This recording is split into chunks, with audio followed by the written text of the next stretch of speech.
రాష్ట్ర ప్రభుత్వం హైకోర్టు ఇచ్చిన తీర్పును పూర్తిగా పరిశీలించి తదుపరి చర్యలకు పూనుకుంటుంది. నేను మీ ద్వారా కేంద్ర మంత్రి కిషన్ రెడ్డి గారిని అడుగుతా ఉన్నాను. కాళేశ్వరంలో అవినీతి జరిగిందని, కాళేశ్వరం టీఆర్ఎస్ నాయకులకి ఒక ఏటీఎం లాగా మారిందని పదే పదే ఆనాడు అమిత్ షా, నడ్డా అన్న మాటలు వాస్తవం కాదా? మీరు విచారణ జరపండి, మాకు సిబిఐకి ఇవ్వండి, నెల రోజుల్లో చర్యలు ఉంటాయని చెప్పిన మాట వాస్తవం కాదా?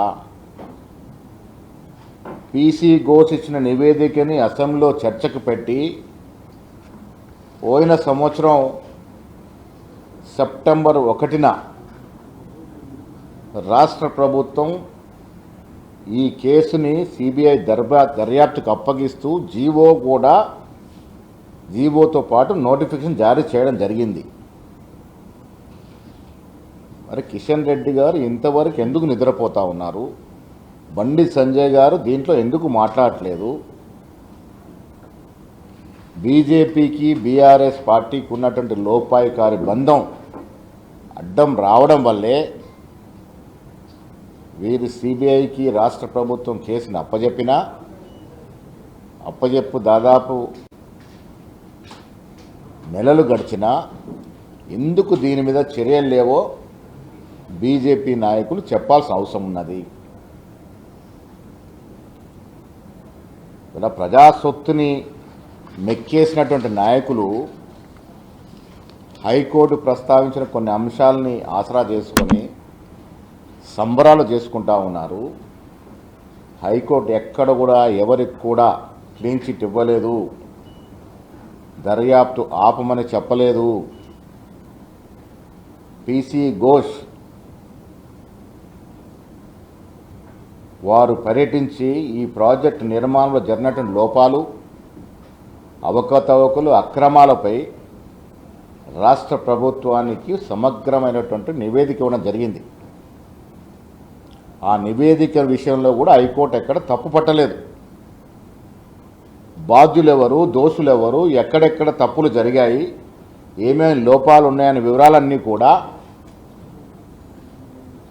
పీసీ ఘోష్తో పాటు రాష్ట్ర ప్రభుత్వం వేసినటువంటి విజిలెన్స్ కమిషన్ కూడా నివేదిక రూపంలో వచ్చింది. కేంద్ర ప్రభుత్వం ఆదినటువంటి నేషనల్ డ్యామ్ సేఫ్టీ అథారిటీ కూడా బ్యారేజీల కుంగుబాటుకు దారితీసిన కారణాలు, కట్టే స్థలం నుంచి, సైట్ నుంచి మొదలుకొని డిజైన్ లోపాలు, నిర్మాణంలో జరిగిన అవకతవకలు అన్నీ కూడా నివేదిక రూపంలో ఇవ్వడం జరిగింది. ఇక్కడెక్కడ కూడా హైకోర్టు వీళ్ళు దోషులు కారని, వీళ్ళు అవినీతికి పాల్పడలేదని, కాళేశ్వరం కుంగిపోలేదని ఎక్కడ చెప్పలే. నేను చెప్పదలుచుకుంది, ఇవాళ హైకోర్టు ఇచ్చినటువంటి తీర్పు తదుపరి విచారణకు ఎక్కడ అడ్డు కాదు, సిబిఐ విచారణకు అసలే అడ్డు కాదు. ప్రాజెక్టులో అవినీతి జరిగింది, వాస్తవం, నిజం. ఇది ప్రజలు తెలుసుకున్నారు కాబట్టే 2023 ఎన్నికల్లో బీఆర్ఎస్ పార్టీ ఇంటికి పంపించినారు.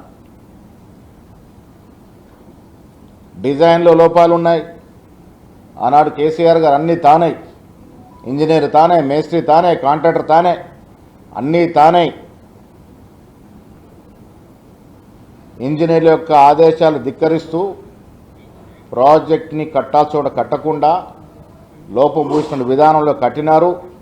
కాంట్రాక్టర్ల జేబులు నింపినారు కాబట్టే ప్రాజెక్టుకి 3 సంవత్సరాల లోపే బీటలు వారిని కుంగిపోవడం జరిగింది. నెహ్రూ గారి హయాంలో కట్టినటువంటి బాక్రా నాగల్ కానీ, నాగార్జున సాగర్ కానీ, పోచంపాడు కానీ, శ్రీశైలం కానీ దాదాపు 75-80 ఏళ్ళు కావస్తున్న ఒక గీత కూడా పడలే. దాన్ని నాణ్యమైనటువంటి నిర్మాణం అంటారు. ఇది లోపభూయిష్టం కట్టి కమిషన్ల కోసం కకృతి పడ్డారు కాబట్టి కాళేశ్వరం కుంగిపోయింది. దోషులు ఎవరు కూడా బయటపడే విధంగా లేకుండా రాష్ట్ర ప్రభుత్వం ప్రజాప్రభుత్వం తప్పకుండా దీంట్లో చర్యలు తీసుకుంటుంది.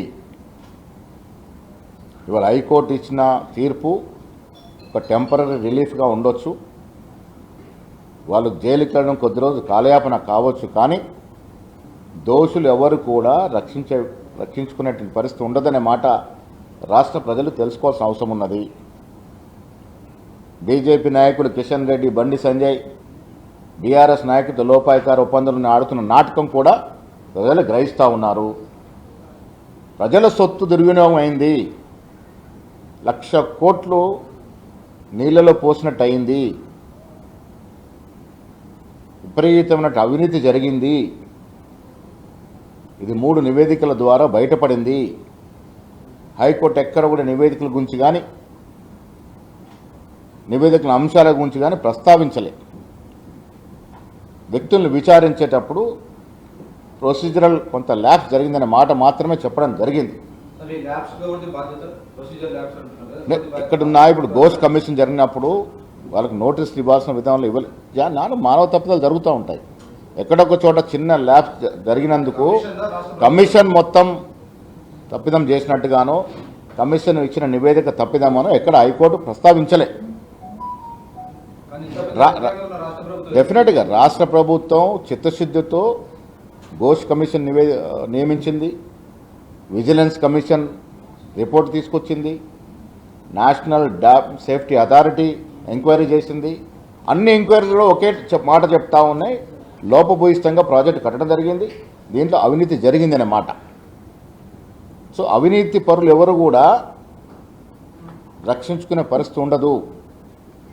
రాష్ట్ర ప్రజలకి కాంగ్రెస్ ప్రభుత్వం, కాంగ్రెస్ పార్టీ ఎన్నికలకు ముందు ఇచ్చిన హామీ మేరకు దీని మీద చర్యలు ఉంటాయి, ముందుకు సాగుద్ది. ఇవాళ ఇచ్చిన హైకోర్టు కొన్ని అంశాల మీద ప్రస్తావించిన విషయాలను పెట్టుకొని వాళ్ళకేదో క్లీన్ చిట్ ఇచ్చినట్టుగా, వాళ్ళేదో కేసు నుంచి బయటపడ్డట్టుగా సంబరాలు చేసుకుంటా ఉన్నారు. ఇది హాస్యాస్పదం. ఎవ్వరు కూడా నిర్దోషులు కారు, ఎవరి క్లీన్ చిట్ ఇవ్వలేదు. రాష్ట్ర ప్రభుత్వం దీంట్లో ముందుకు పోతుంది.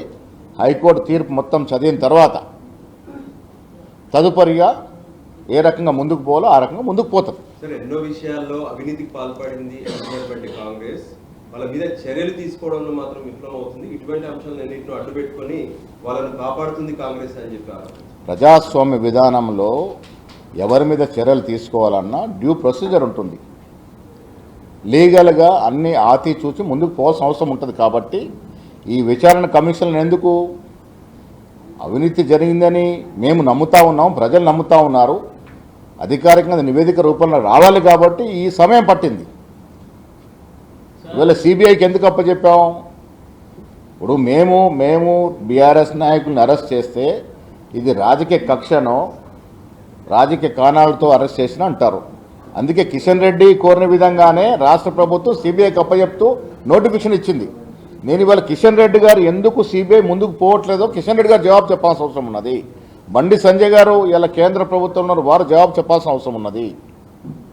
సిబిఐ ఈ విషయంలో ఎందుకు ముందుకు పోవట్లేదు? రాష్ట్ర ప్రభుత్వం అసెంబ్లీలో చర్చ పెట్టి దీని మీద అందరు సభ్యులు మాట్లాడే అవకాశం ఇచ్చి ఈ కేంద్ర ప్రభుత్వానికి అప్పచెప్పినాం. ఎవ్వరు కూడా గతంలో నేను బాటంగా చెప్తా ఉన్నాను, గతంలో జరిగినటువంటి అవకతవల మీద కాంగ్రెస్ ప్రభుత్వం క్లారిటీతో ఉంది. అది కాంట్రాక్టర్ అయినా అక్కడ ఇంజనీర్లు అయినా ఎవరు తప్పు చేసినా వారికి శిక్ష పడాలి. కాబట్టి నిష్ణాతులైనటువంటి ఘోష్ గారిని నియమించడం జరిగింది. ఆ నివేదిక ఆధారంగా చర్యలు ఉండాలని కోరుకుంటా ఉంది.